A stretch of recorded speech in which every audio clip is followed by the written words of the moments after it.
Sir, ಇವತ್ತು ಕೆಂಪೇಗೌಡ ಜಯಂತಿ ಇದೆ. ಇಂದು ಕರ್ನಾಟಕದಾದ್ಯಂತ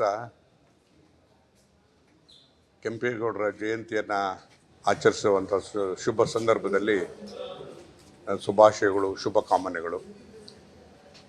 ಕೆಂಪೇಗೌಡರು ಯಾರೂ ಕೂಡ ಮರಿದೇ ಇರತಕ್ಕಂಥ ವ್ಯಕ್ತಿತ್ವ. ಬೆಂಗಳೂರನ್ನ ಕಟ್ಟಿ ಬೆಳೆಸಿ ನಾಡಪ್ರಭು ಅಂತಕ್ಕಂಥ ಹೆಸರನ್ನು ಮಾಡಿರ್ತಕ್ಕಂಥವ್ರು. ಬಹುಶಃ ಬೆಂಗಳೂರನ್ನ ಕಟ್ಟಿ ಬೆಳೆಸಬೇಕಾದಾಗ ವಿವೇಚನೆ, ಬೆಂಗಳೂರನ್ನ ಯಾವ ರೂಪದಲ್ಲಿ ಇರಬೇಕು ಅಂತಕ್ಕಂಥದ್ದನ್ನು ಕಲ್ಪನೆ ಇದೆಯಲ್ಲ, ಅದಕ್ಕೆ ಬೆಲೆ ಕಟ್ಟೋದಕ್ಕೆ ಸಾಧ್ಯ ಇಲ್ಲ. ಇವತ್ತಂಥ ಬೆಂಗಳೂರು ಇಡೀ ವಿಶ್ವದಲ್ಲೇ ಒಂದು ರೀತಿಯಾದಂಥ ಹೆಸರು ಮಾಡಿರ್ತಕ್ಕಂಥದ್ದು, ಒಂದು ಬ್ರ್ಯಾಂಡ್ ಬ್ಯಾಂಗ್ಳೂರು ಅಂತಕ್ಕಂಥದ್ದು ಆಗಿರ್ತಕ್ಕಂಥದ್ದು. ಅದಕ್ಕೆ ಮೂಲ ಕಾರಣ ಅಂದರೆ ಕೆಂಪೇಗೌಡರು. ಅವ್ರನ್ನ ನೆನೆಯಬೇಕಾಗ್ತದೆ. ನಾಡಿನಾದ್ಯಂತ ಇವತ್ತು ಜನರು ಕೂಡ ಕೆಂಪೇಗೌಡರನ್ನು ನೆನೆಸುವಂಥ ಕೆಲಸವನ್ನು ಮಾಡ್ತಾ ಇರ್ತಕ್ಕಂಥ ಸಂದರ್ಭದಲ್ಲಿ ಮತ್ತೊಮ್ಮೆ ಅವರಿಗೆ ಶುಭ ಕಾಮನೆಗಳು. ಇಂದು ಮುಖ್ಯಮಂತ್ರಿಗಳು ಮತ್ತು ಉಪಮುಖ್ಯಮಂತ್ರಿಗಳು ಇವತ್ತಿಲ್ಲಿಗೆ ದೆಹಲಿಗೆ ಬರೋರಿದ್ದಾರೆ.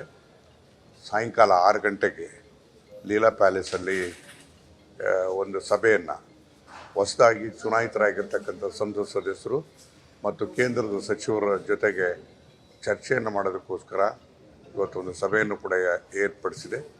ಅದಕ್ಕೋಸ್ಕರ ಈಗಾಗಲೇ ಮುಂದೆ ಬರಬೇಕಾದ್ರೆ, ಇದು ಸಂಪ್ರದಾಯ ಪ್ರಕಾರ ಯಾವಾಗಲೂ ಕೂಡ ಪ್ರತಿ ಪಾರ್ಲಿಮೆಂಟ್ ಪ್ರಾರಂಭ ಆಗುವಂಥ ಮುನ್ನೆಲೆಯಲ್ಲಿ ಈ ರೀತಿಯಾದಂಥ ಒಂದು ಸಭೆಯನ್ನು ಮಾಡ್ತಕ್ಕಂಥ ಪ್ರತೀತಿ ಇದೆ.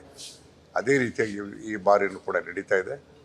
ಈಗ ಮುಂದೆ ಪಾರ್ಲಿಮೆಂಟಲ್ಲಿ ಮುಖ್ಯವಾಗಿ ಇವತ್ತು ಎತ್ತಬೇಕಾಗಿರ್ತಕ್ಕಂಥ ವಿಚಾರಗಳೇನು ಅಂತಕ್ಕಂಥದ್ರ ಬಗ್ಗೆ ಚರ್ಚೆ ಮಾಡ್ತಕ್ಕಂಥದ್ದು ಮತ್ತು ಕೇಂದ್ರದ ಯೋಜನೆಗಳನ್ನು ಇವತ್ತು ತೀರ್ವಳಿಯನ್ನು ಮಾಡೋದಕ್ಕೋಸ್ಕರ, ಅದನ್ನು ಪಡೆಯೋದಕ್ಕೋಸ್ಕರ ಸಂಸತ್ ಸದಸ್ಯರಿಗೆ ಮಾಹಿತಿಯನ್ನು ಕೊಡೋದ್ರ ಜೊತೆಗೆ ಅವರ ಸಹಕಾರವನ್ನು ಕೂಡ ಬೇಡ್ತಕ್ಕಂಥ ಸಹಕಾರವನ್ನು ಕೂಡ ಕೋರ್ತಕ್ಕಂಥ ಒಂದು ಸಭೆಯೂ ಕೂಡ ಆಗಿದೆ.